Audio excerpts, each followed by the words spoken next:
L'ascension est une curieuse fête parce que c'est un moment où le Christ est enlevé aux disciples, c'est donc en quelque sorte la fête de l'absence réelle.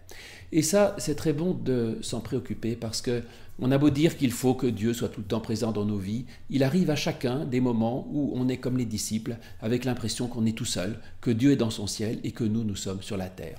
Il y a également cette situation dans un bon nombre de grandes paraboles, comme celle des vignerons ou celle des talents, où on dit que Dieu est comme un maître qui est parti en voyage. Et donc ce maître absent, eh bien la Bible le considère et nous dit ce que nous pouvons faire dans ces moments où nous avons justement l'impression d'être seuls, où notre foi n'est pas la plus rayonnante. Ce que nous pouvons faire, c'est comme d'abord les serviteurs des paraboles.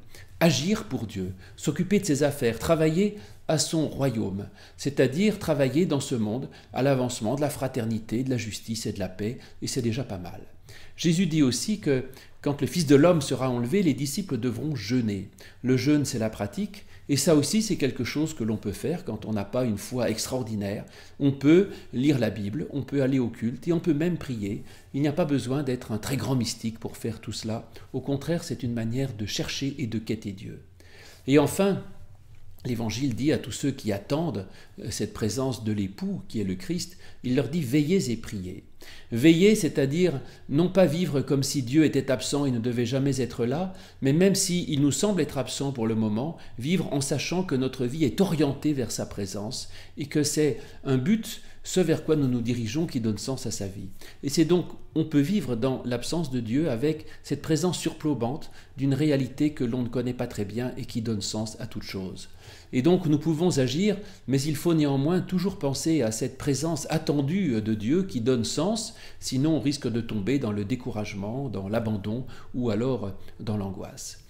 Et finalement, cette façon des serviteurs d'agir comme si Dieu était absent, mais en orientant son action vers la présence de Dieu, eh bien c'est très bon.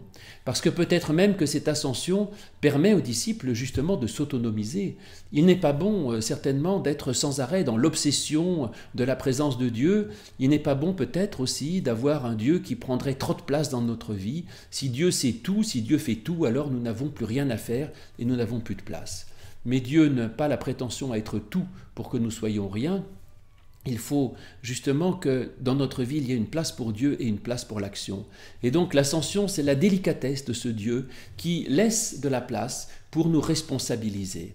Et ainsi, nous pouvons savoir qu'il y a ces deux dimensions, du céleste et du terrestre, qui peuvent se féconder l'une l'autre. S'il n'y a que du Dieu dans notre vie brûle, est brûlée et risque de se stériliser. Et il faut que notre vie soit en action dans le monde, mais tout en étant ponctuée par cette présence de Dieu ou du Christ. Comme Jésus est présent avec ses disciples, sur la croix il est absent, à Pâques il revient, à l'Ascension il repart et il annonce son retour. Notre vie est ainsi faite d'une succession de présences spirituelles et d'actions dans le monde, et c'est ainsi qu'elle peut être féconde, comme l'alternance de la pluie et du soleil fait germer la nature. Et c'est également comme cela que nous pouvons vivre dans une sorte de respiration mystique, où nous nous inspirons pour nous remplir de l'esprit, et par moments nous ne sommes pas à nous remplir sans cesse de l'esprit, mais nous pouvons agir et nous soufflons dans ce monde pour œuvrer les œuvres de Dieu et travailler à son règne.